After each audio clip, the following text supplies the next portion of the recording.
जय हिंद साथियों। आज हम प्रतिशत के चैप्टर में वह सवाल पढ़ेंगे जो सवाल ए बी फॉर्मूले पे लगते हैं। और ये भी फार्मूला होता क्या है इसको आप देखेंगे, पढ़ेंगे। और यह फार्मूला कहाँ किस स्थिति में लगाया जाता है वह आप आज देखेंगे। जैसे मान लीजिए कि कोई आकृति है, आयत ले लीजिए। आयत के लंबाई में वृद्धि आप कर दिया, उसके चौड़ाई में वृद्धि कर दिया, या लंबाई घटा दिए चौड़ाई बढ़ा दिए, या चौड़ाई घटा दिए लंबाई बढ़ा दी।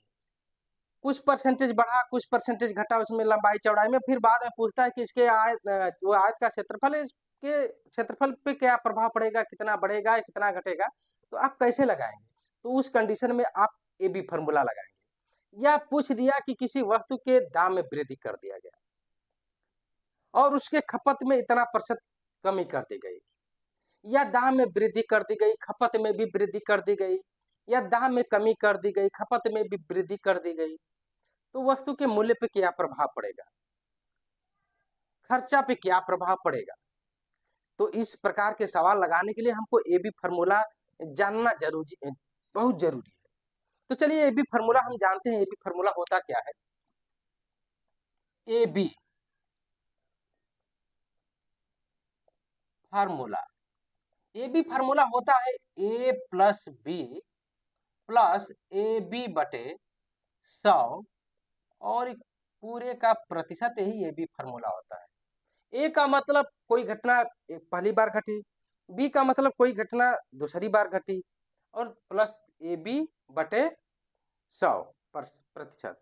चलिए यह फार्मूला समझने के लिए, बहुत अच्छे से समझने के लिए हम एक सवाल लेकर आते हैं।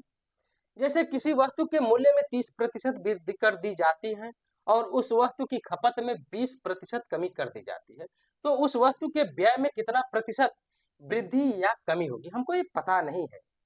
ये सब क्रिया होने के बाद वस्तु के मूल्य में वृद्धि हो रही है, उसके खपत में व्यय में वृद्धि हो रही है या कमी हो रही है, हमको ये पता नहीं है। ये हमको निकालना है।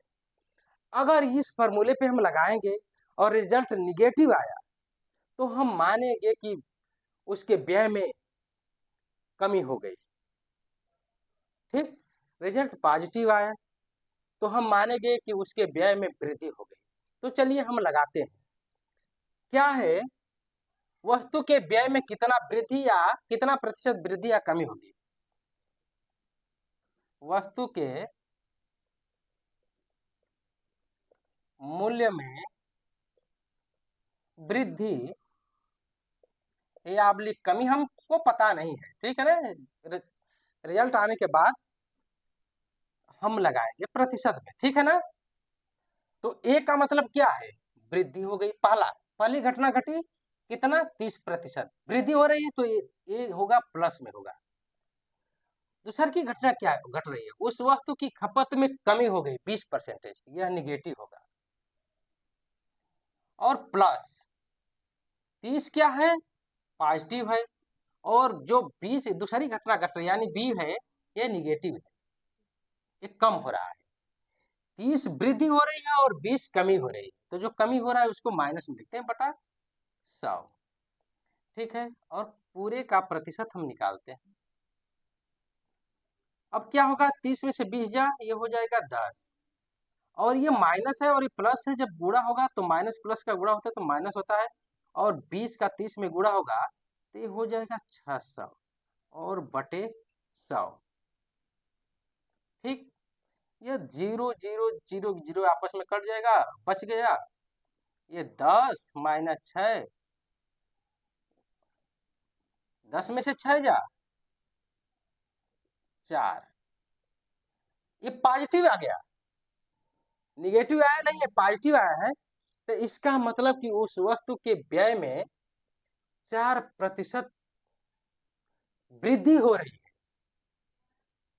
जो वस्तु है जिसका रेट 30% बढ़ गया, उसकी खपत 20% कम कर दी गई, तो उस वस्तु के व्यय में 4% वृद्धि हुई है।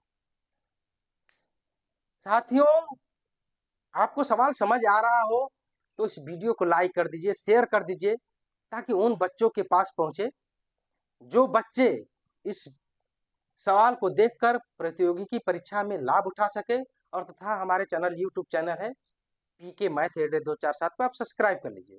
अगर आप चाहते हैं फेसबुक पे हमको फॉलो करना तो प्रमोद कुमार चौहान नाम से हमारा फेसबुक पेज है, उस पे आप जाकर हमको फॉलो कर सकते हैं।